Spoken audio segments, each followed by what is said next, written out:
Have you ever looked around your life and wondered, even for a split second, if any of it was actually real?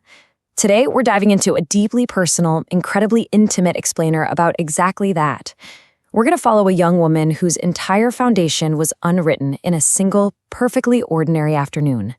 So grab a seat, quiet the noise around you, and let's step right into the world of a 17-year-old girl named Emma. She said, "I used to think my family was just different. Not bad. Just different." Have you ever looked back at your own life and realized the clues were literally staring you right in the face the whole time? Emma thought she knew exactly who she was. She lived a life that felt completely, totally standard. But as we'll see, when you're on the inside looking out, it's incredibly easy to overlook the shadows right in your own living room.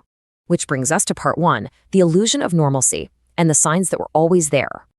You see, her parents were remarkably kind, but they were just perpetually nervous around her.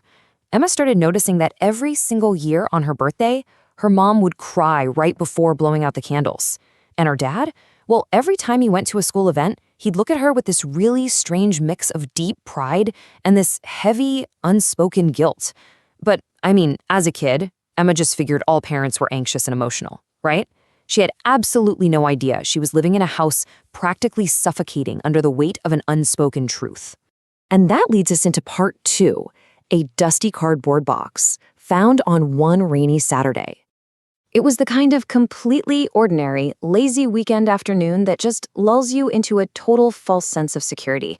Her parents were cleaning the attic, and her mom casually asked her to bring down a box labeled old papers. Literally just a mundane weekend chore. But as Emma lifted it, the damp cardboard tore. The bottom just gave out. Boom. Years of family history scattered all over the attic floor. First, it was just old report cards. Then, boring tax documents. Then some familiar family photos. Just perfectly normal stuff you'd expect to find in anyone's attic. But as she knelt down to gather up these scattered pieces of her life, her rhythm kind of slowed down. Her hand brushed against something else. Something that really didn't belong with the taxes and the report cards. It was a single, sealed envelope. And scrawled across the front, in this faded, aging handwriting, were 4 words. For Emma, one day. Just imagine being 17 and finding that. Emma actually smiled. Her innocence was still totally intact at this point.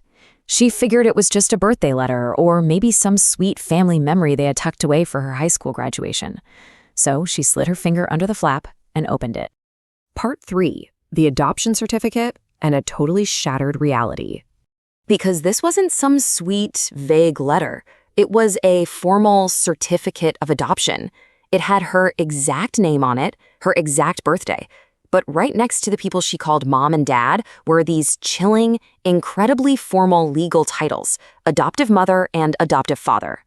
Now, at first, Emma's brain tried to protect her. She actually laughed out loud. She thought, okay, this is a fake, a bizarre joke, or just some massive clerical error. But then she looked a little closer. She saw the official stamps, the legal dates, her parents' actual signatures. The undeniable, stamped proof of reality just crushed her denial in an instant. Her hands literally began to shake uncontrollably. And as Emma stood there shaking, her mother walked into the attic. She took one look at the piece of paper in Emma's hands, and her face went completely, horrifyingly white. She just whispered one word, Emma. And that was it. In that fraction of a second, her life violently split in two. There were the 17 years before that exact moment, and then there was the absolute terrifying unknown of the after. This brings us to part 4, the confrontation and the deafening silence. Emma didn't even